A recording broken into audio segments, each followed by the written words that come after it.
അസ്സലാമു അലൈക്കും വറഹ്മത്തുള്ളാഹി. സ്നേഹാദരണീയരായ സുഹൃത്തുക്കളെ, കേരളത്തിൽ ക്രൈസ്തവ ഇസ്ലാമിക സമൂഹം വളരെ കാലമായി പരസ്പരം മതപരമായ സംവാദങ്ങളിലും ചർച്ചകളിലും ഏർപ്പെട്ടുകൊണ്ടിരിക്കുന്നു. ഒരുപക്ഷെ ആദർശപരമായ ഈ സംവാദത്തിന്റെ ചരിത്രം നൂറ്റാണ്ടുകളുടെ പഴക്കമുള്ള ചരിത്രമാണ്. മക്തി തങ്ങളുടെ കാലഘട്ടത്തിൽ ബ്രിട്ടീഷ് ഭരണകൂടം ഇന്ത്യ മഹാരാജ്യം ഭരിച്ചുകൊണ്ടിരുന്ന സാഹചര്യത്തിൽ ക്രൈസ്തവ മിഷണറിമാർ നിരന്തരമായി ഇസ്ലാം വിമർശനത്തിന്റെ പാതയിൽ നിലകൊണ്ടപ്പോൾ അതിനെ പ്രതിരോധിക്കുന്നതിന് വേണ്ടി ഖുർആനിന്റെയും ഇസ്ലാമിന്റെയും ദൈവികത സമർത്ഥിക്കുന്നതിന് വേണ്ടി ബൈബിൾ സന്ദേശങ്ങളെ തന്നെ മുന്നിൽ വെച്ചുകൊണ്ട് താരതമ്യ പഠനം നടത്തി പ്രബോധന പ്രവർത്തനങ്ങളിൽ ഏർപ്പെട്ടിട്ടുള്ള മക്തി തങ്ങളുടെ കാലഘട്ടം. ആ കാലഘട്ടത്തിനിപ്പുറത്ത് അനേകം വർഷങ്ങളായി ഇത്തരം ബുദ്ധിപരമായ ചർച്ചകളും സംവാദങ്ങളും നടന്നുകൊണ്ടിരിക്കുന്നു. ഇതിനിടയിൽ ഇസ്ലാമിനെ കുറിച്ചുള്ള ഒരുപാട് തെറ്റിദ്ധാരണകൾ, ഖുർആനിനെ കുറിച്ചുള്ള തെറ്റിദ്ധാരണകൾ മിഷണറിമാർ നിരന്തരം പ്രചരിപ്പിക്കാറുണ്ട്. ഏതാനും വർഷങ്ങൾക്ക് മുമ്പ് ഇസ്ലാമിനെ ഉപേക്ഷിച്ചുകൊണ്ട് ക്രൈസ്തവ മതം സ്വീകരിച്ച സുലൈമാൻ എന്ന സുഹൃത്ത് 10 വർഷങ്ങൾക്ക് മുമ്പ് ഈ സുഹൃത്തുമായി പരസ്പരം പരിചയപ്പെടാൻ ഈയുള്ളവന് അവസരം ലഭിച്ചിരുന്നു. ഫാദർ സുലൈമാൻ ഫാദറാകുന്ന ക്രൈസ്തവ പൗരോഹിത്യ പദവി ഏറ്റെടുക്കുന്ന ആ കാലഘട്ടത്തിൽ പനക്കലച്ഛന്റെ കൂടെ ഓട്ടധ്യാന കേന്ദ്രത്തിൽ കടന്നുവരുന്ന മുസ്ലിംകൾക്കിടയിലും ക്രൈസ്തവർക്കിടയിലും ഖുർആനിനെ മുന്നിൽ വെച്ചുകൊണ്ട് ക്രിസ്തുവിന്റെ ദിവ്യത്വവും ക്രിസ്തു മതത്തിന്റെ ആധികാരികതയും സ്ഥാപിക്കുന്ന പ്രസംഗങ്ങൾ ഫാദർ സുലൈമാൻ ഓട്ടധ്യാന കേന്ദ്രത്തിൽ വെച്ച് നടത്തിയിരുന്നു. ആ സന്ദർഭത്തിൽ ഈയുള്ളവൻ ചാലക്കുടി ധ്യാന കേന്ദ്രത്തിന് അരികിലുള്ള ഹിൽവേ ഓഡിറ്റോറിയത്തിൽ ഒരു പ്രഭാഷണം നടത്തുവാൻ കടന്നു ചെല്ലുകയും അവിടെ വെച്ച് എന്റെ ക്രൈസ്തവ സഹോദരങ്ങളോട് എന്നുള്ള കാസറ്റ് സുലൈമാന്റെ കയ്യിൽ കിട്ടുകയും ആ സുഹൃത്ത് എന്നെ ഫോണിൽ വിളിക്കുകയും നേരിട്ട് കാണണമെന്ന് പറയുകയും കോഴിക്കോട് ഞങ്ങളുടെ ഓഫീസിൽ വെച്ച് അദ്ദേഹത്തെ സഹോദരനെ കാണാൻ അവസരം ലഭിക്കുകയും കുറെ നേരം നമ്മൾ തമ്മിൽ സംസാരിക്കുകയും ചെയ്തു. ആ സംസാരത്തിൽ സുലൈമാൻ വിശദീകരിച്ചത്, ഞാനിപ്പോഴും ഇസ്ലാമിനെ ഉപേക്ഷിച്ചിട്ടില്ല. എന്റെ മനസ്സിന്റെ ഉള്ളിൽ അള്ളാഹുവിലുള്ള വിശ്വാസമുണ്ട്. താങ്കളുടെ കാസറ്റിൽ ഉള്ള ഉത്ബോധനങ്ങൾ ക്രൈസ്തവതയെയും ഇസ്ലാമിനെയും താരതമ്യപ്പെടുത്തിക്കൊണ്ടുള്ള ഉത്ബോധനങ്ങൾ വീണ്ടും എന്റെ മനസ്സിനെ മഥിച്ചു, സ്വാധീനിച്ചു. അതുകൊണ്ട് പനക്കൽ ആശ്രമത്തിൽ, പനക്കൽ അച്ഛന്റെ ഓട്ടധ്യാന കേന്ദ്രത്തിൽ അദ്ദേഹം എനിക്ക് നമസ്കരിക്കാനുള്ള അവസരമൊക്കെ തരാറുണ്ട്. പ്രാർത്ഥിച്ചുകൊണ്ട്, പാതിരാത്രിയിൽ പ്രാർത്ഥിച്ചുകൊണ്ട് മനമുരുകിയാണ് ഞാൻ താങ്കളെ സമീപിച്ചത്. ഒരു തിരിച്ചുവരവിന് ആഗ്രഹിക്കുന്നു എന്നൊക്കെ പറഞ്ഞ് ഹൃദയം തുറന്ന് സുഹൃത്തിനോട് സംസാരിക്കുകയുണ്ടായി. ശേഷം സാമ്പത്തികമായി പനക്കൽ അച്ഛനുമായിട്ടുള്ള ചില ബാധ്യതകൾ പൂർത്തീകരിച്ചതിന് ശേഷം തിരിച്ചുവരാമെന്ന് പറഞ്ഞുകൊണ്ട് പിരിഞ്ഞുപോയ സഹോദരൻ ധ്യാനകേന്ദ്രത്തിന്റെ ഫോൺ നമ്പർ എനിക്ക് തരികയും പലതവണ തുടർച്ചയായി അദ്ദേഹത്തെ ഫോണിലൂടെ ബന്ധപ്പെടുകയും ചെയ്തു. എന്നാൽ തുടർന്ന് ഉള്ള ബന്ധം അദ്ദേഹം വിച്ഛേദിക്കുകയും ഒരിക്കൽ നിരന്തരമായി ഫോണിലൂടെ വിളിച്ച് ശല്യം ചെയ്യരുത് എന്ന് അച്ഛൻ മുഖേന അറിയിക്കുകയും ചെയ്തു. അങ്ങനെ വേർപിരിഞ്ഞതാണ് യഥാർത്ഥത്തിൽ ഞാനും സുഹൃത്ത് സുലൈമാനുമായിട്ടുള്ള ബന്ധം. സുലൈമാൻ ദാരിമിയാണ് എന്നാണ് തന്റെ പ്രസംഗത്തിൽ പറയുന്നത്. നന്ദി ദാറുസലാം അറബിക് കോളേജ് അധികൃതരുമായി, അവിടെയുള്ള പ്രിൻസിപ്പളുമായി ഞങ്ങൾ ബന്ധപ്പെട്ടപ്പോൾ അദ്ദേഹം ആ പഠനമൊന്നും പൂർത്തിയാക്കാതെ ആണ് അവിടെ നിന്ന് പോയത് എന്ന് മനസ്സിലാക്കാൻ കഴിഞ്ഞു. ഭാഗികമായി ഖുർആനിനെയും ഇസ്ലാമിനെയും മനസ്സിലാക്കിയ സുലൈമാൻ അദ്ദേഹം നടത്തിയിട്ടുള്ള ചില പ്രഭാഷണങ്ങൾ മുസ്ലിം സമൂഹത്തെ, ക്രൈസ്തവ സമൂഹത്തെയും തെറ്റിദ്ധരിപ്പിക്കുന്ന വിധത്തിലായതുകൊണ്ട് മാത്രം ആ വിഷയം കൃത്യമായി അദ്ദേഹത്തിന്റെ യൂട്യൂബിലൊക്കെ പ്രചരിപ്പിച്ചുകൊണ്ടിരിക്കുന്ന പ്രഭാഷണങ്ങളെ ഒരു പഠന വിധേയമാക്കുക എന്നതാണ് ഞാൻ ഈ ഹ്രസ്വ സംസാരം കൊണ്ട് ഉദ്ദേശിക്കുന്നത്. ഒന്നാമതായി സുലൈമാൻ തന്റെ പ്രഭാഷണത്തിൽ സരസമായി തന്റെ ശ്രോതാക്കളോട് സംവദിച്ചുകൊണ്ട് പറയുന്നത്, യേശു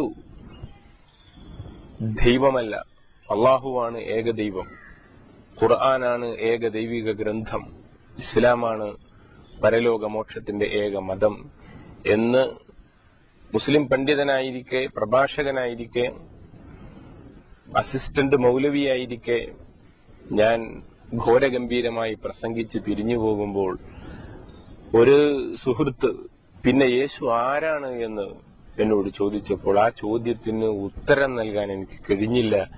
അതാണ് എന്റെ വഴികേടിന്റെ നിമിത്തമെന്ന്, ക്രൈസ്തവ ദർശനത്തെ പുൽകാനുള്ള പശ്ചാത്തലമെന്ന് സുലൈമാൻ വിശദീകരിക്കുന്നു. യഥാർത്ഥത്തിൽ ഖുർആൻ ആദ്യം മുതൽ അവസാനം വരെ സത്യസന്ധമായി വായിച്ച് പഠിച്ച ഒരു വ്യക്തിയെ സംബന്ധിച്ചിടത്തോളം യേശു ആരാണെന്ന് ഖുർആനിൽ നിന്ന് വ്യക്തമാകുന്നുണ്ട്. യേശു, സുലൈമാൻ തന്നെ ചോദിക്കുന്നത്, യേശു ദൈവത്തിന്റെ പുത്രനാണോ, അതല്ല മനുഷ്യനാണോ, മനുഷ്യപുത്രനാണോ, സാധാരണ മനുഷ്യനാണോ, അതല്ല പ്രവാചകനാണോ എന്നൊന്നും തിരിച്ചറിയാൻ, ആ ചോദ്യത്തിന് കൃത്യമായ ഒരു ഉത്തരം കണ്ടെത്താൻ ഖുർആനിൽ നിന്ന് സുലൈമാന് സാധിച്ചില്ല എന്നാണ്. ഖുർആനിലെ 61-ാം അധ്യായം സൂറത്തു സഫിന്റെ 6-ാമത്തെ ആയത്ത് സുലൈമാൻ പഠിച്ചില്ലേ എന്നാണ് എനിക്ക് ചോദിക്കാൻ തോന്നുന്നത്. വളരെ കൃത്യമായി അനേക ഭാഗങ്ങളിൽ വിശദീകരിക്കുന്നു ക്രിസ്തുവിന്റെ പ്രവാചകത്വം ഖുർആൻ. ഈ ഭാഗത്ത് ഒന്നുകൂടി സ്പഷ്ടമായിട്ട് ഖുർആൻ പരാമർശിക്കുന്നത് ഈസ ഇബ്നു മറിയം, മറിയമിന്റെ പുത്രൻ യേശു ഇസ്രായേൽ ജനത്തോട് പറഞ്ഞു, യാ ബനി ഇസ്രായേൽ ഇന്നി റസൂലുള്ളാഹി ഇലൈക്കും, ഞാൻ നിങ്ങളിലേക്ക് നിയോഗിക്കപ്പെട്ട റസൂലുള്ള, അള്ളാഹുവിന്റെ ദൂതൻ, പ്രവാചകൻ ആകുന്നു എന്ന് തന്റെ ദൗത്യത്തെ പരിചയപ്പെടുത്തിക്കൊണ്ട് ക്രിസ്തു പറയുകയാണ്. ഈ പരാമർശത്തിന് രണ്ട് വശങ്ങളുണ്ട്. ഒന്ന്, യാ ബനി ഇസ്രായേൽ, ഇസ്രായേൽ ജനമേ, ഞാൻ നിങ്ങളിലേക്ക് നിയോഗിക്കപ്പെട്ട ദൈവത്തിന്റെ പ്രവാചകൻ എന്ന്. അവിടെ ഇസ്രായേൽ ജനത്തിലേക്ക് മാത്രമാണ് ക്രിസ്തുവിന്റെ പ്രയോഗമെന്നുകൂടി കൃത്യമായി ഖുർആൻ വിശദീകരിക്കുന്നുണ്ട്. ഇന്ന് ക്രൈസ്തവ സമൂഹം വിശകലനം ചെയ്യുന്ന, വിലയിരുത്തുന്ന, വ്യാഖ്യാനിക്കുന്ന ലോകത്തിന് മുഴുവനുമാണ്, ലോകത്തേക്ക് മുഴുവനും നിയോഗിക്കപ്പെട്ട മഹാ വ്യക്തിത്വമാണ് ക്രിസ്തുവെന്ന വാദം യഥാർത്ഥത്തിൽ ഖുർആൻ അംഗീകരിക്കുന്നില്ല.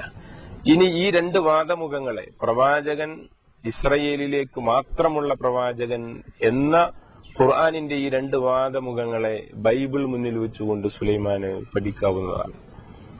ബൈബിളിൽ മത്തായിയുടെ സുവിശേഷത്തിന്റെ 15-ാം അധ്യായത്തിന്റെ 24-ാമത്തെ വചനം, ഇസ്രയേൽ ജനത്തിലെ നഷ്ടപ്പെട്ട കുഞ്ഞാടുകളെ അരികിലേക്ക് അല്ലാതെ ഞാൻ നിയോഗിക്കപ്പെട്ടിട്ടില്ല. ഇസ്രയേൽ ജനം ദൈവത്തിന്റെ കുഞ്ഞാടുകൾ, അവർ ചിതറിപ്പോയി, ദൈവമാർഗത്തിൽ നിന്ന് അകന്നുപോയി.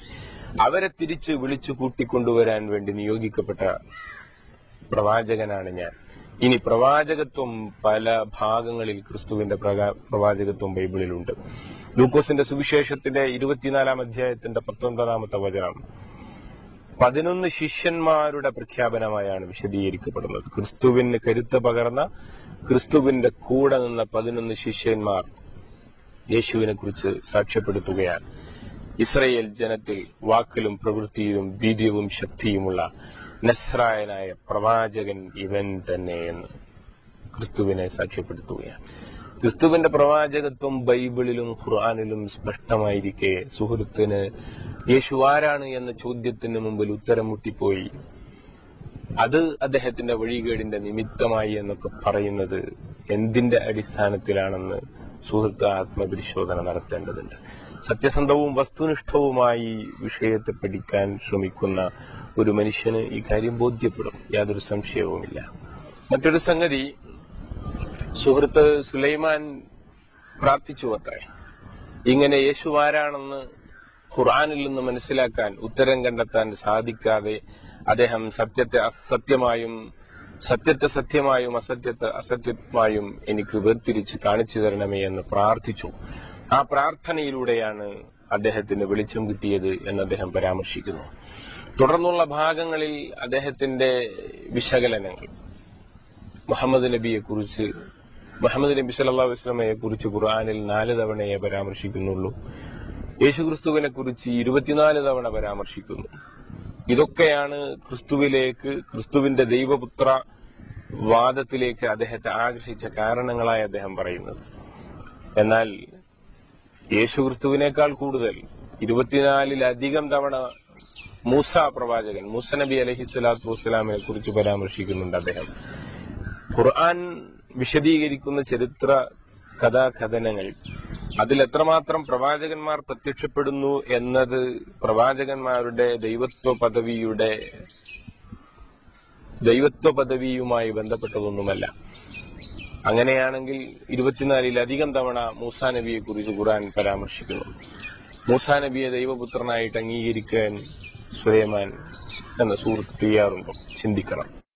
സുലൈമാൻ ഉന്നയിക്കുന്ന മറ്റൊരു വാദമുഖം, ഖുർആനിൽ അള്ളാഹു ദാസൻ, അടിമ എന്നാണ് മനുഷ്യവർഗത്തെ വിളിക്കുന്നത്.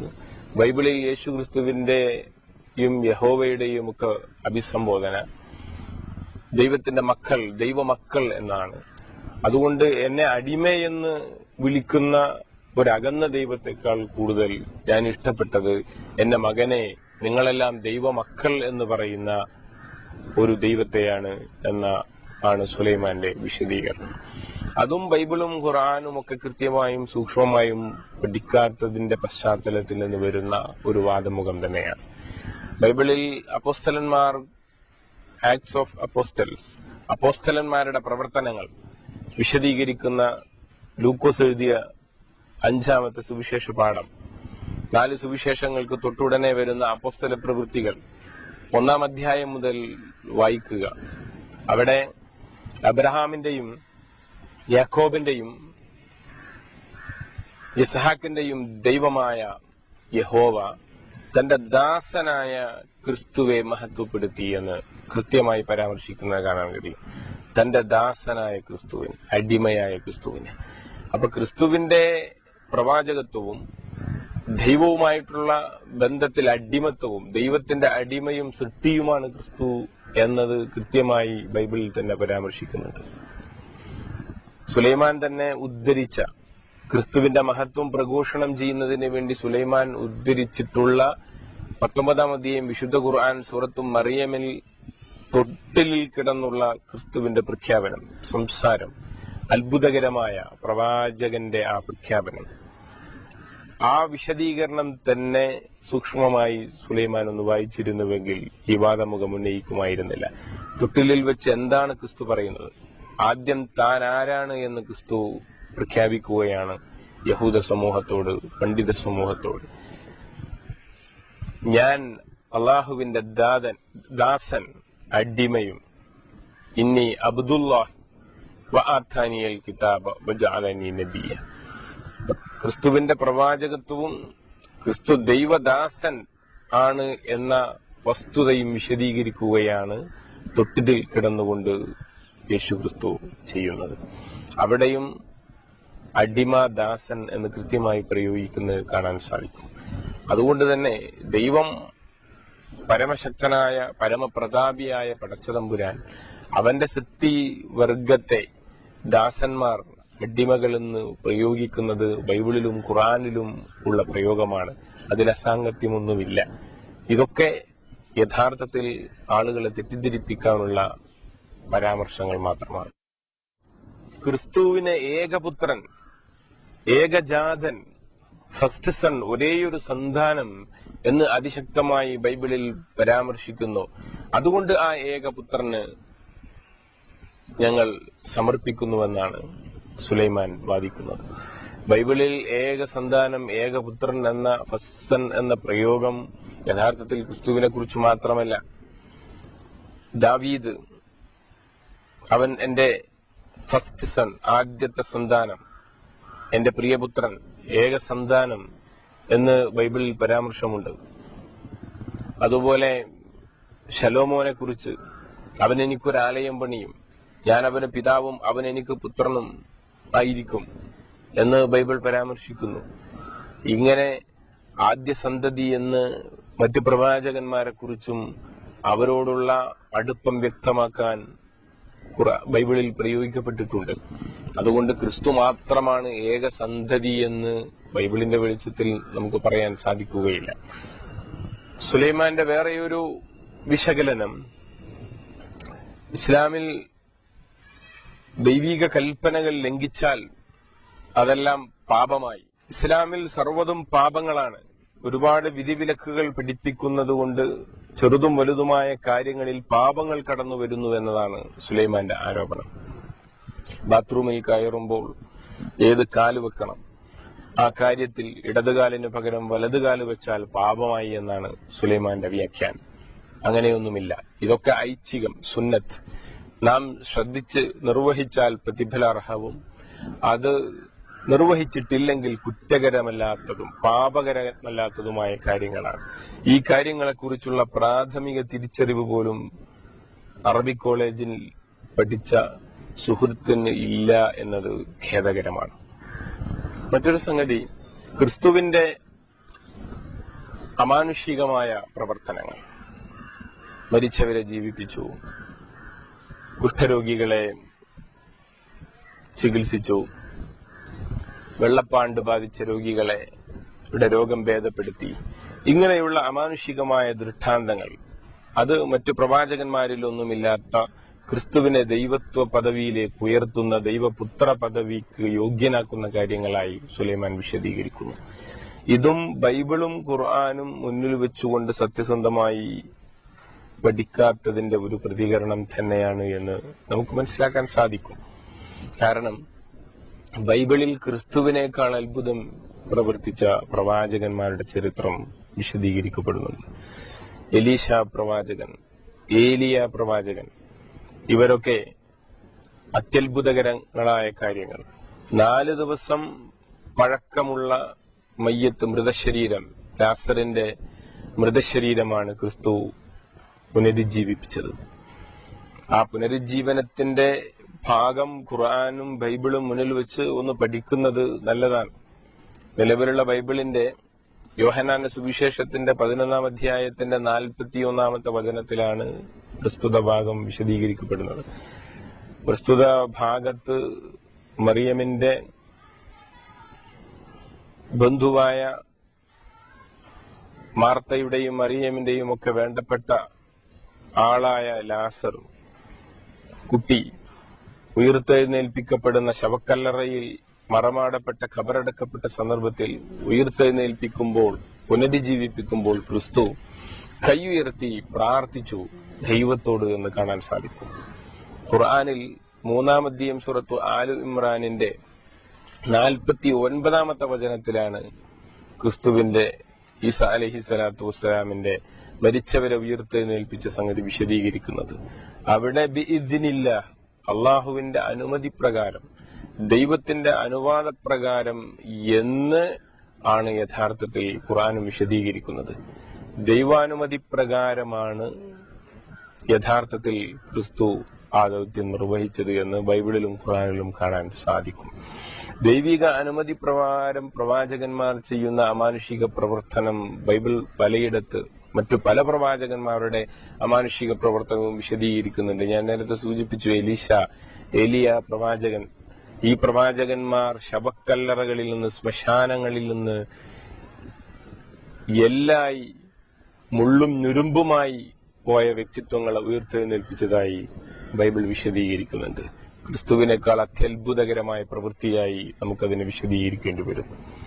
പിതാവില്ലാതെ ജനിച്ചു എന്നതാണ് ക്രിസ്തുവിന്റെ ദൈവപുത്ര പദവിക്ക് കാരണമെന്ന് വാദിക്കുന്നത് പോലും ശരിയല്ല, നിരർത്ഥകമായ വാദമാണെന്ന് ഖുർആൻ വിശദീകരിക്കുന്നുണ്ട്. ഖുർആനിൽ യേശുവിന്റെ ഉപമ അള്ളാഹു പറയുന്നു ആദമിനെ പോലെയാണ് എന്നാണ്. ആദമിന് മാതാവും പിതാവും ഇല്ല, യേശുവിന് മാതാവെങ്കിലും ഉണ്ട്.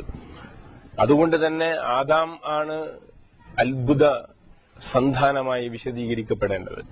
ലൂക്കോസിന്റെ സുവിശേഷം ബൈബിൾ 3-ാം പുസ്തകം, പുതിയ നിയമത്തിലെ 3-ാമത്തെ ഗ്രന്ഥം സുവിശേഷം, അവസാന ഭാഗത്തുള്ള പരാമർശം തന്നെ ആദാം എന്റെ മകൻ എന്നാണ്.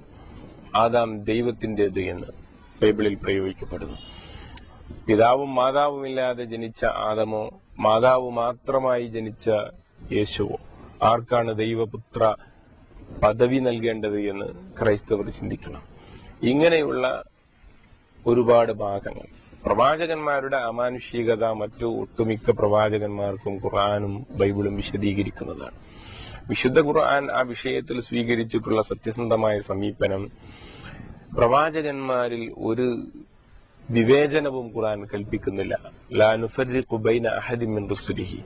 അവരുടെ ജനനം, അവരുടെ ഉയർത്തെഴുന്നേൽപ്പ്, അവരുടെ മരണം, ഇതെല്ലാം അടിവരയിട്ടുകൊണ്ട് അതിന്റെ എല്ലാ മഹത്വത്തോടും കൂടിയാണ് ഖുർആൻ വിശദീകരിക്കുന്നത്. സത്യസന്ധമാണ് ആ വിഷയത്തിൽ ഖുർആന്റെ സമീപനം. ഖുർആൻ പറയുന്ന പ്രവാചകന്മാരുടെ അമാനുഷികത സുലൈമാൻ വായിച്ചിട്ടില്ലെന്നാണോ? ഇബ്രാഹിം നബി അലൈഹിസ്സലാത്തു വസ്സലാം, എബ്രഹാം പ്രവാചകൻ, തീക്കുണ്ടാരമുണ്ടാക്കി ശത്രുക്കൾ അദ്ദേഹത്തെ തീയിലേക്ക് എടുത്തെറിഞ്ഞു. ആ തീയിൽ വെന്തുരുകാതെ ചാരമായി തീരാതെ പടച്ചതമ്പുരാൻ അദ്ദേഹത്തെ രക്ഷപ്പെടുത്തി. അഗ്നിനാളങ്ങളെ അതിജയിച്ച ഇബ്രാഹിം അലൈഹിസ്സലാത്തു വസ്സലാമിന്റെ ചരിത്രം. അതുപോലെ ശത്രുക്കൾ,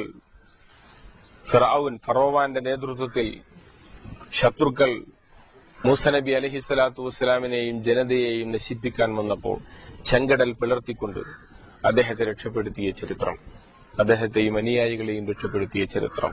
ചെങ്കടൽ പിളർന്ന, കടൽ പിളർന്ന മറ്റ് ഏതൊരു ചരിത്രമാണ് മറ്റൊരു പ്രവാചകന്റേതായി നമുക്ക് കാണാൻ സാധിക്കുക? ഇങ്ങനെ പ്രവാചകന്മാർക്കുള്ള അത്ഭുത സിദ്ധിയെ അവർ ദൈവമാണ്, ദൈവത്തിന്റെ പുത്രൻ ആണ് എന്ന് വ്യാഖ്യാനിക്കുന്നതിന് ഉപയോഗപ്പെടുത്താവതല്ല. അങ്ങനെയാകുമ്പോൾ ഒട്ടനവധി പ്രവാചകന്മാരെ ദൈവത്വ പദവിയിലേക്ക് നമുക്ക് ഉയർത്തേണ്ടി വരും. സുലൈമാന്റെ വാദം, മുഹമ്മദ് നബി മരിച്ചുപോയി, ഈസാ നബി അലൈഹിസ്സലാത്തു വസ്സലാം ജീവിച്ചിരിക്കുന്നു, അതുകൊണ്ട് ജീവിച്ചിരിക്കുന്നവനെ സ്നേഹിക്കണമോ മരിച്ച വ്യക്തിയെ സ്നേഹിക്കണമോ, ആരെയാണ് കൂടുതൽ സ്നേഹിക്കേണ്ടത് എന്ന്. സുലൈമാന്റെ ബന്ധുമിത്രാദികളിൽ വേണ്ടപ്പെട്ട മാതാപിതാക്കൾ, അടുത്ത ബന്ധുജനങ്ങൾ, ജീവിത പങ്കാളി, അങ്ങനെ നമ്മുടെ മറ്റു പലരും അവരെ ജീവിച്ചിരിക്കുമ്പോൾ നമ്മൾ അവരെ സ്നേഹിക്കും, മരണശേഷം നമ്മൾ അവരെ സ്നേഹിക്കാതിരിക്കുമോ? ഒരാൾ ജീവിച്ചിരിക്കുന്നു, മരിച്ചു പോയി എന്നത് സ്നേഹത്തിന്റെ മാനദണ്ഡമാണ്. ഒരുപക്ഷെ അവരുടെ വേർപാടിൽ നമുക്ക് കൂടുതൽ അവരോട് സ്നേഹം അനുഭവപ്പെടുകയാണ് ചെയ്യുക എന്നതാണ് മനുഷ്യന്റെ മാനസികാവസ്ഥ. അതുകൊണ്ട് തന്നെ ഉപരിലോകത്ത് അള്ളാഹു മരിച്ചു കിടത്തുകയോ അതല്ലെങ്കിൽ പ്രത്യേകമായ പടച്ചതമ്പുരാന്റെ നടപടിക്രമത്തിലൂടെ നിലനിർത്തുകയോ ചെയ്തിട്ടുള്ള പ്രവാചകൻ ഈസാ നബി അലൈഹിസ്സലാത്തു വസ്സലാമിനോടുള്ള ഇതൊരു സ്നേഹവും മുഹമ്മദ് നബി തിരുമേനി എന്ന പ്രവാചകനോടുള്ള സ്നേഹത്തിന് മറ്റൊരു വശവും ഉണ്ട് എന്ന് മുസ്ലിങ്ങൾ മനസ്സിലാക്കുന്നില്ല. എല്ലാ പ്രവാചകന്മാരെയും മുസ്ലിങ്ങൾ സ്നേഹിക്കുന്നു, ആദരിക്കുന്നു, ബഹുമാനിക്കുന്നു. മറ്റൊരു സംഗതി, നബി സല്ലല്ലാഹു അലൈഹി വസല്ലമ തങ്ങൾ മരണപ്പെട്ടു, അദ്ദേഹത്തെ ഖബറടക്കിയ മദീനയിലേക്കാണ് മുസ്ലിങ്ങൾ ഹജ്ജിന് പോകുന്നത് എന്നാണ് സുലൈമാൻ പറയുന്നത്. ജീവിത കാലഘട്ടത്തിൽ ഹജ്ജ് ചെയ്യാനും മക്കത്തേക്കും മദീനത്തേക്കും തീർത്ഥാടനത്തിന് പോകാൻ അവസരം ലഭിക്കാത്തതിന്റെ അറിവില്ലായ്മയായിരിക്കണം അദ്ദേഹം മദീനത്ത് പ്രവാചകന്റെ ഖബറിടം സന്ദർശിക്കുന്നത് ആണ് ഹജ്ജിനുള്ള പുറപ്പാടിന്റെ ഉദ്ദേശമെന്ന് പറയാൻ സുഹൃത്തിനെ പ്രേരിപ്പിച്ചത്. അതും ശരിയല്ല. മദീന ഹജ്ജുമായി ബന്ധപ്പെട്ട ഒരു ചടങ്ങേയല്ല.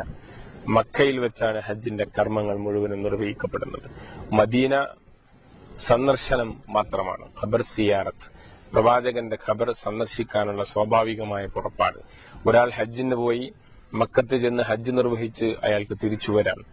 മദീന സന്ദർശിക്കൽ സുന്നത്താണ്, ഐച്ഛികമാണ്, നിർബന്ധമല്ലാത്ത സംഗതിയാണ്, ഹജ്ജുമായി ബന്ധപ്പെടാത്തതാണ്.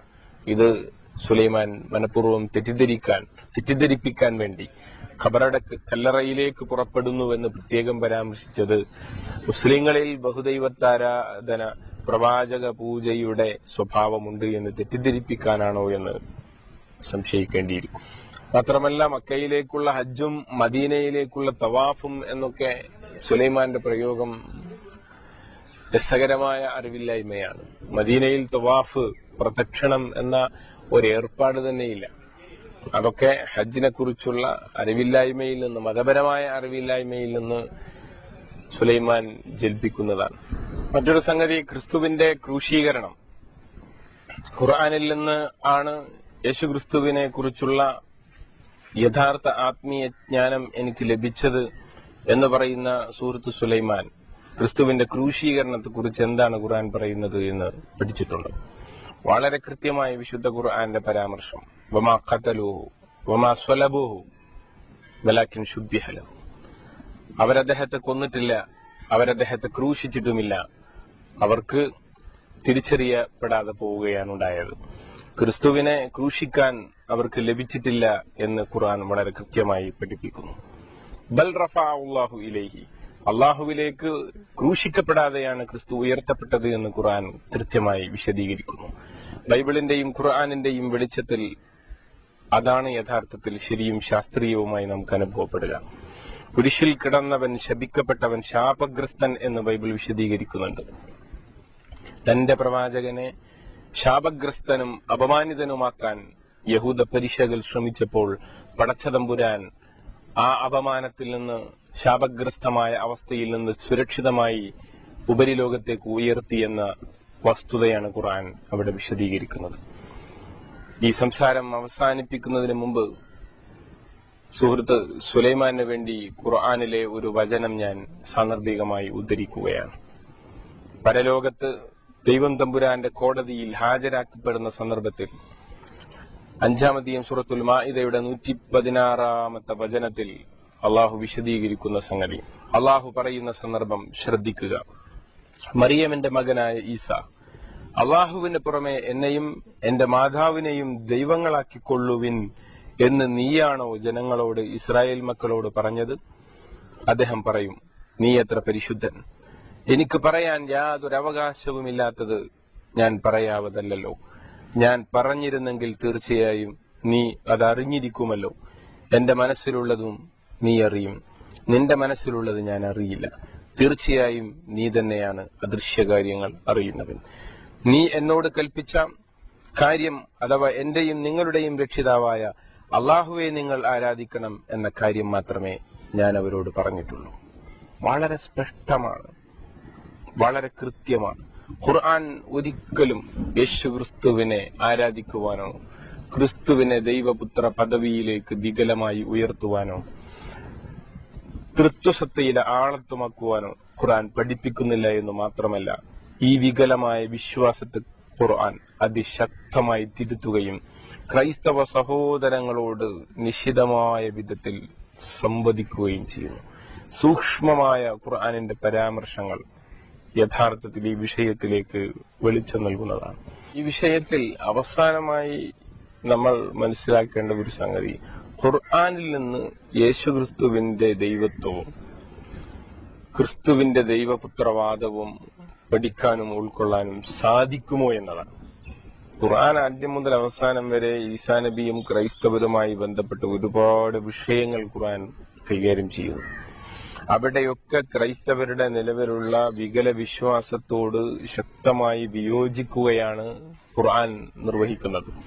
ഖുർആന്റെ 5-ാം അധ്യായം 72-ാമത്തെ വചനം, സൂറത്തുൽ മാഇദ, ലഖദ് കഫറ അല്ലദീന ഖാലൂ ഇന്നല്ലാഹ ഹുവൽ മസീഹ് ഇബ്നു മറിയം, മറിയമിന്റെ പുത്രൻ മിശിഹ യേശുക്രിസ്തു അള്ളാഹുവാണ്, ദൈവമാണ് എന്ന് പറഞ്ഞവർ ദൈവത്തെ നിഷേധിച്ചവരാണ്. സാക്ഷാൽ ജഗന്നിയന്താവ് പടച്ചതമ്പുരാനെ അള്ളാഹുവിനെ നിഷേധിച്ച ദൈവനിഷേധികളാണ് എന്നാണ് ഖുർആൻ വിശദീകരിക്കുന്നത്.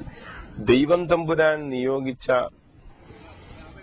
ഒരു പ്രവാചകനെ ദൈവമാണ് എന്ന് പറയുക വഴി യഥാർത്ഥ ദൈവത്തെ നിഷേധിക്കുകയാണ് ക്രൈസ്തവർ ചെയ്തിരിക്കുന്നത് എന്ന് ഖുർആൻ വിശദീകരിക്കുന്നു.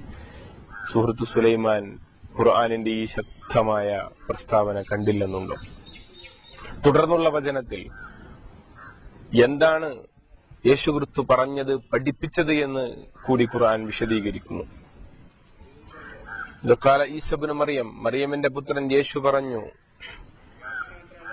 യാ ബനി ഇസ്രായീൽ, അല്ലയോ ഇസ്രായേൽ മക്കളെ, ഇസ്രായേൽ ജനമേ, ഉഅ്ബുദുല്ലാഹ റബ്ബി വറബ്ബക്കും, നിങ്ങൾ എന്റെയും നിങ്ങളുടെയും റബ്ബ്, പരിപാലകൻ, രക്ഷകനായ ദൈവത്തെ, അള്ളാഹുവെ മാത്രം നിങ്ങൾ ആരാധിക്കണം. ഇന്നഹു മൻ യുശ്രിക് ബില്ലാഹി ഫഖദ് ഹറമല്ലാഹു അലൈഹിൽ ജന്ന, ആര് അള്ളാഹുവിൽ ശിർക്ക് ചെയ്യുന്നുവോ, പങ്കാളികളെ പ്രതിഷ്ഠിക്കുന്നുവോ, ദൈവം രണ്ടെണ്ണമാണ്, മൂന്നെണ്ണമാണ്, ബഹുത്വമാണ് എന്നൊക്കെ പറയുന്നുവോ, അവർക്ക് സ്വർഗം നിഷിദ്ധമാണ്, സ്വർഗം ഹറാമാണ്. വമഅ്വാഹു മുന്നാർ, നരകത്തിലേക്ക് അവർക്ക് മടങ്ങിപ്പോകാം. വമാലിൽ ളാലിമീന മിൻ അൻസാർ, ഈ ശിർക്ക് എന്ന ഉലുമ്, മഹാപാപം, അതിക്രമം ചെയ്യുന്നവർക്ക് പരലോകത്ത് ഒരു രക്ഷാധികാരിയും സഹായിയും ഉണ്ടാവുകയില്ല എന്ന് ഓർമ്മപ്പെടുത്തുന്നു അടിവരയിട്ടുകൊണ്ട് ഖുർആൻ. ഇവിടെ ക്രിസ്തുവിന്റെ ആഹ്വാനമായി വിശദീകരിക്കപ്പെടുന്നത്, ഇസ്രായേൽ ജനമേ, റബ്ബി വറബ്ബക്കും, ക്രിസ്തുവിന്റെ പരിശുദ്ധ ഖുർആനിൽ ഒട്ടനവധി പ്രവാചകന്മാരുടെ പ്രബോധന പ്രയോഗങ്ങൾ പരാമർശിക്കുന്നിടത്ത് ഒരിടത്തുമില്ലാത്ത പ്രത്യേകമായ പരാമർശമാണ് യേശുക്രിസ്തു ദൈവവിശ്വാസം, ദൈവാരാധന പ്രബോധനം ചെയ്യുമ്പോൾ ഖുർആൻ നടത്തിയിട്ടുള്ളത്. റബ്ബി വറബ്ബക്കും, എന്റെ ദൈവവും നിങ്ങളുടെ ദൈവവും ആയിട്ടുള്ളവൻ എന്ന പ്രയോഗം ഖുർആനിലെ 5-ാം അധ്യായത്തിന്റെ 72-ാമത്തെ വചനത്തിൽ നമുക്ക് കാണാൻ സാധിക്കുന്നു. സമാനമായ പ്രയോഗം നിലവിലുള്ള ബൈബിളിന്റെ 4-ാം സുവിശേഷമായ യോഹന്നാന്റെ സുവിശേഷത്തിലെ 20-ാം അധ്യായത്തിന്റെ 17-ാമത്തെ വചനത്തിലുണ്ട്. ദൈവത്തിങ്കിലേക്ക് ഉയർത്തപ്പെടുന്നതിന് മുമ്പ് ക്രിസ്തു മറിയമിനോട് പറയുന്ന വാക്ക്, മഗ്ദലന മറിയമിനോട് ക്രിസ്തു നടത്തുന്ന പ്രയോഗം, ഞാൻ ഇതുവരെ പിതാവിലേക്ക്, ദൈവത്തിലേക്ക്, പടച്ചവനിലേക്ക് ഉയർത്തപ്പെട്ടിട്ടില്ല. നീ ചെന്ന് എന്റെ ശിഷ്യ സമൂഹത്തോട് പറ, ഞാൻ എന്റെ ദൈവവും നിങ്ങളുടെ ദൈവവും ആയുള്ളവന്റെ അരികിലേക്ക് ഉയർത്തപ്പെടുന്നു. ക്രിസ്തുവിന്റെ പ്രയോഗം അവിടെ എന്റെ ദൈവവും നിങ്ങളുടെ ദൈവവും ആയിട്ടുള്ളവൻ എന്നാണ്. റബ്ബി വറബ്ബക്കും ഖുർആനിന്റെ പ്രയോഗത്തിന് സമാനമാണ്. എന്റെ ദൈവം എന്ന് ക്രിസ്തു പറഞ്ഞത് ആരാണ്? ക്രിസ്തു ദൈവമായിരുന്നുവെങ്കിൽ അങ്ങനെ പറയുമായിരുന്നു. ഒരിക്കലും യേശുക്രിസ്തു തന്റെ ദൈവത്വം അവിടെ പരാമർശിച്ചിട്ടില്ല. ദൈവത്തിന്റെ ഏകത്വമാണ് അവിടെ വിശദീകരിക്കുന്നത്.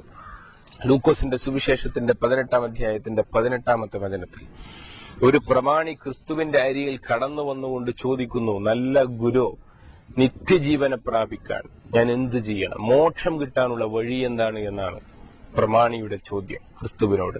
അഭിസംബോധന നല്ല ഗുരു എന്ന്. ആ അഭിസംബോധനയെ തിരുത്തുകയാണ് വിനയാന്വിതനായ ക്രിസ്തു. എന്നെ നല്ലവൻ എന്ന് വിളിക്കുന്നത് എന്ത്? ദൈവം ഒരുവനല്ലാതെ നല്ലവൻ വേറെയില്ല.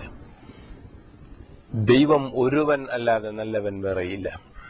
എന്നിട്ട് യോഹന്നാന്റെ സുവിശേഷത്തിന്റെ 17-ാം അധ്യായത്തിന്റെ 3-ാമത്തെ വചനത്തിൽ നിത്യജീവന്റെ മാർഗമെന്ത് എന്ന് ക്രിസ്തു പഠിപ്പിക്കുന്നു. ഏക സത്യ ദൈവമായ യഹോവയെ അറിയുക, അവൻ അയച്ച പ്രവാചകനായ ക്രിസ്തുവെ അറിയുക. ഓരോ കാലഘട്ടത്തിലെയും മനുഷ്യന്മാരുടെ പരലോക മോക്ഷം, നിത്യജീവൻ, ശാശ്വതമായ ജീവിത വിജയത്തിന്റെ മാർഗം ഇതാണ്. ഏക സത്യദൈവമായ അള്ളാഹുവെ അറിയുക, അവൻ അയച്ച പ്രവാചകന്മാരിൽ വിശ്വസിക്കുക. ഈ ഒരു അടിസ്ഥാന സന്ദേശമാണ് ക്രിസ്തു പഠിപ്പിച്ചത്. വിശുദ്ധ ഖുർആൻ 5-ാം അധ്യായം സൂറത്തു നിസാഇന്റെ 73 മുതലുള്ള വചനങ്ങൾ ക്രൈസ്തവരോട് അതിശക്തമായി തൃത്വവിശ്വാസത്തിൽ നിന്ന് വിട്ടുനിൽക്കാൻ ആഹ്വാനം ചെയ്യുന്നു. സുഹൃത്ത് സുലൈമാൻ ആരാണ് ക്രിസ്തു, എന്താണ് ക്രൈസ്തവരുടെ നിലവിലുള്ള വിശ്വാസമെന്നൊക്കെ അറിഞ്ഞിട്ടുള്ള വ്യക്തിയാണല്ലോ. ലാ തഖൂലു സലാസ ഇൻതഹു ഖൈറൻ ലക്കും ഖുർആന്റെ പ്രയോഗമാണ്. തൃത്വം എന്ന വാക്ക് നിങ്ങൾ ഉച്ചരിക്കരുത്, പറയുക പോലും ചെയ്യരുത്. നിങ്ങൾ അതിൽ നിന്ന് വിരമിക്കുക, നിങ്ങളുടെ നന്മയ്ക്ക് വേണ്ടി, ഗുണത്തിന് വേണ്ടി, പരലോക വിജയത്തിന് വേണ്ടി ഖുർആനിന്റെ ആഹ്വാനമാണ്. ഇത്ര ശക്തമായ വിധത്തിൽ വികലമായ വിശ്വാസത്തിൽ നിന്ന് വിട്ടുനിൽക്കാൻ ആഹ്വാനം ചെയ്യുകയാണ് ഖുർആൻ. ഖുർആനിന്റെയും ബൈബിളിന്റെയും വിശ്വാസ പാഠങ്ങളെ ക്രിസ്തുവിനെ കുറിച്ചുള്ള കാഴ്ചപ്പാടുകളെ താരതമ്യം ചെയ്യുമ്പോൾ നമുക്ക് മനസ്സിലാക്കാൻ കഴിയുന്ന ഒരു സംഗതി, പ്രധാനപ്പെട്ട ഒരു സംഗതി, ഖുർആനിൽ എന്തെല്ലാം ക്രിസ്തുവിനെ കുറിച്ച് പറയുന്നുണ്ടോ അത് ബൈബിൾ അംഗീകരിക്കുന്നു. എന്നാൽ ബൈബിളിൽ ക്രിസ്തുവിനെ കുറിച്ചുള്ള ദുർവ്യാഖ്യാനങ്ങൾ ഒന്നും തന്നെ ഖുർആൻ അംഗീകരിക്കുന്നില്ല. അതിനുദാഹരണമാണ് ഞാൻ നേരത്തെ സൂചിപ്പിച്ച ദൈവപുത്രവാദം. മനുഷ്യപുത്രൻ എന്ന്, ദൈവപുത്രൻ എന്ന് ബൈബിളിൽ വളരെ കുറഞ്ഞ ഭാഗത്ത് മാത്രമാണ് ഉദ്ധരിക്കപ്പെടുന്നത്.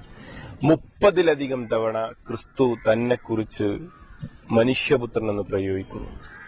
30-ലധികം തവണ. 3 തവണയെങ്കിലും ക്രിസ്തു ദൈവപുത്രൻ എന്ന് തന്നെ കുറിച്ച് ബൈബിളിൽ പ്രയോഗിച്ചിട്ടുണ്ടോ? സുലൈമാൻ വായിക്കണം, ക്രൈസ്തവ സുഹൃത്തുക്കൾ ചിന്തിക്കണം. എന്നാൽ അള്ളാഹുവിന്റെ ദാസൻ, അടിമ, മനുഷ്യപുത്രൻ, ബൈബിൾ അംഗീകരിക്കുന്ന ഈ സത്യത്തെ ഖുർആനും അംഗീകരിക്കുന്നു.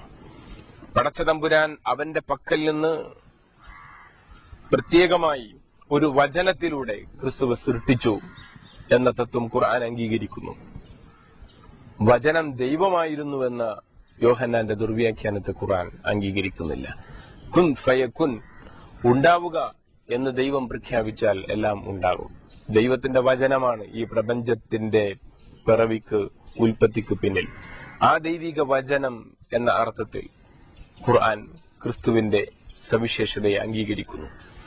ദൈവത്തിന്റെ പക്കൽ നിന്നുള്ള ആത്മാവ് നിവേശിക്കപ്പെട്ട് സാധാരണ മനുഷ്യന്മാർ ജനിക്കുന്ന പ്രജനന പ്രക്രിയയിൽ നിന്ന് വ്യത്യസ്തമായി ആദം അലൈഹിസ്സലാത്തു വസ്സലാമിന്, ആദിമ മനുഷ്യനെ ദൈവിക ആത്മാവ് നൽകപ്പെട്ട, ഊതപ്പെട്ട അവസ്ഥയിൽ, നിവേശിപ്പിക്കപ്പെട്ട അവസ്ഥയിൽ സൃഷ്ടിച്ചതുപോലെ ക്രിസ്തുവെ മറിയമിന്റെ ഗർഭപാത്രത്തിലേക്ക് ദൈവം തമ്പുരാന്റെ പക്കൽ നിന്നുള്ള ആത്മാവ് നിവേശിപ്പിക്കപ്പെട്ട അവസ്ഥയിൽ സൃഷ്ടിച്ചുവെന്നത് ഖുർആൻ അംഗീകരിക്കുന്നു.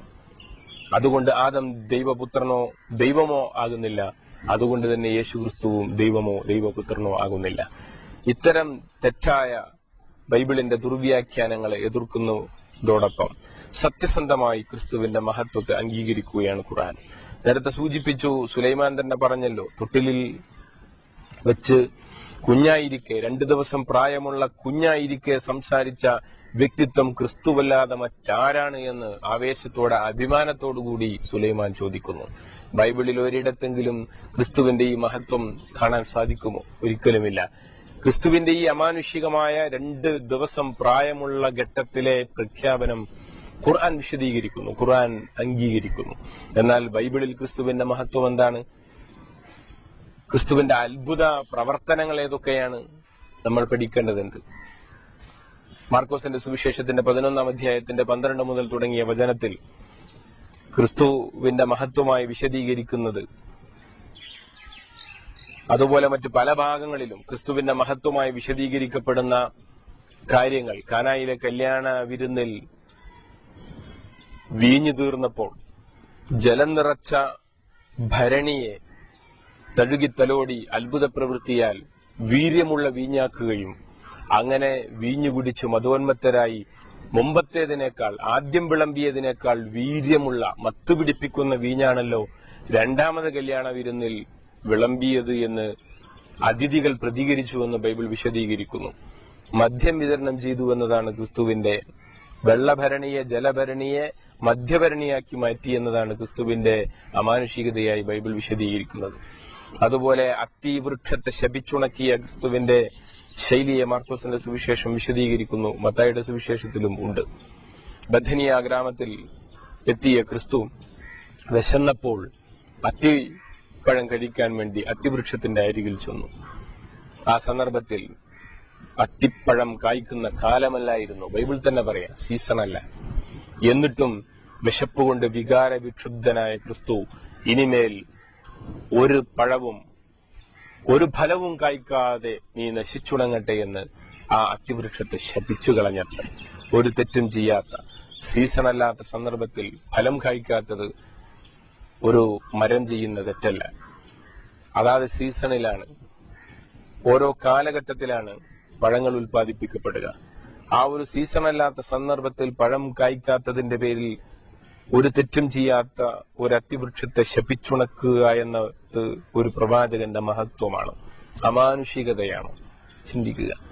ഇങ്ങനെ പലയിടത്തും സ്വന്തം മാതാവിനോട് വിശുദ്ധ ഖുർആൻ പ്രത്യേകമായി സൂറത്തുൽ മറിയമിൽ പറയുന്നു, എന്റെ ഉമ്മയെ ആദരിക്കാനും ബഹുമാനിക്കാനും സ്നേഹിക്കാനും എന്നെ ദൈവം എനിക്ക് അനുഗ്രഹം നൽകിയെന്ന് ഈസാ നബി അലൈഹിസ്സലാത്തു വസ്സലാം പറയുന്നതായിട്ട്. എന്നാൽ ബൈബിളിൽ മറിയമിനോട് മറ്റു പല സദസ്യരുടെയും ശിഷ്യഗണങ്ങളുടെയും മുന്നിൽ വെച്ച് സ്ത്രീയെ നീ എനിക്കാര് എന്നാണ് ചോദിക്കുന്നത്. അമാന്യമായ ഭാഷാ പ്രയോഗങ്ങൾ പോലും ബൈബിളിൽ കാണുന്നു. മാതാവിനെ സ്നേഹിക്കാനും ബഹുമാനിക്കാനും പഠിപ്പിച്ച ക്രിസ്തുവിനെയല്ല, ഖുർആൻ പഠിപ്പിച്ച ഈസാ നബി അലൈഹിസ്സലാത്തു വസ്സലാമിനെയല്ല നമ്മൾ ബൈബിളിൽ കാണുന്നത്. സ്ത്രീയെ നീ എനിക്കാര് എന്ന ചടുലമായ പ്രയോഗം നടത്തുന്ന, സ്വന്തം ഗർഭപാത്രത്തിൽ പിതാവില്ലാത്ത വിധം ഭർത്താവില്ലാതെ ഗർഭം ചുമക്കുകയും ലോകത്തെ ഏറ്റവും കൂടുതൽ ത്യാഗോജ്വലമായ അവരുടെ ആ ത്യാഗത്തിന്റെ ഫലമാണ് ആ പുത്രന്റെ ജീവിതം. ആ പുത്രനെ ഏറ്റവും കൂടുതൽ സ്നേഹിക്കുകയും ബഹുമാനിക്കുകയും ചെയ്യണം ആ മാതാവിനെ.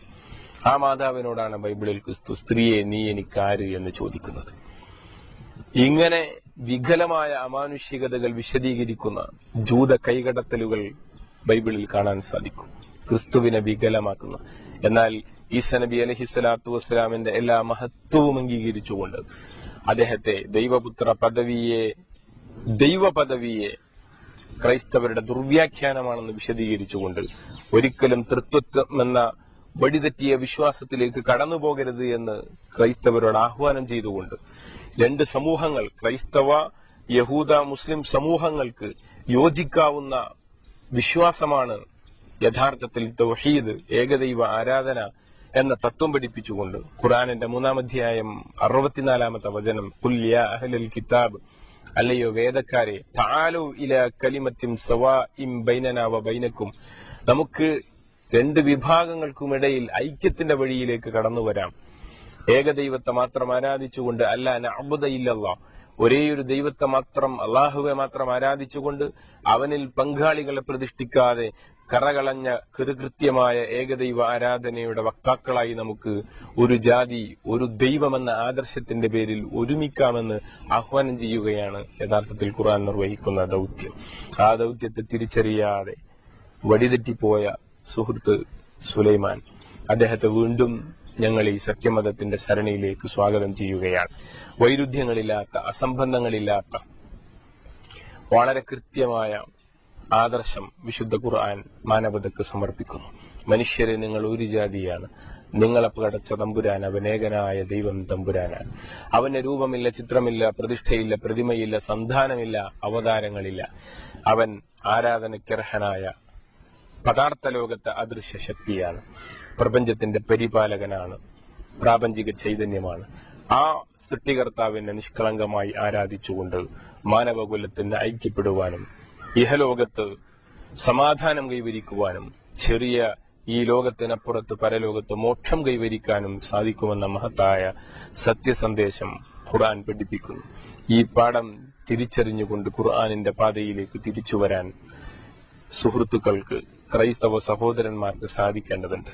അതുകൊണ്ട് ഖുർആനിന്റെ അധ്യായങ്ങൾ പൂർണ്ണമായി ആത്മാർത്ഥതയോടുകൂടി പഠിച്ചുകൊണ്ട് തൗഹീദിന്റെ പാഠത്തിലേക്ക്, വിശ്വാസത്തിന്റെ പാഠത്തിലേക്ക്, ഹിദായത്തിന്റെ വെളിച്ചത്തിലേക്ക് തിരിച്ചുവരാൻ സഹോദരൻ ശ്രമിക്കണമെന്ന് ഈ സന്ദർഭത്തെ അഭ്യർത്ഥിച്ചുകൊണ്ട് ഞാൻ എന്റെ വാക്കുകൾക്ക് വിരാമമെടുക്കട്ടെ. അസ്സലാമു അലൈക്കും വറഹ്മത്തുള്ളാഹി വബറകാതുഹു.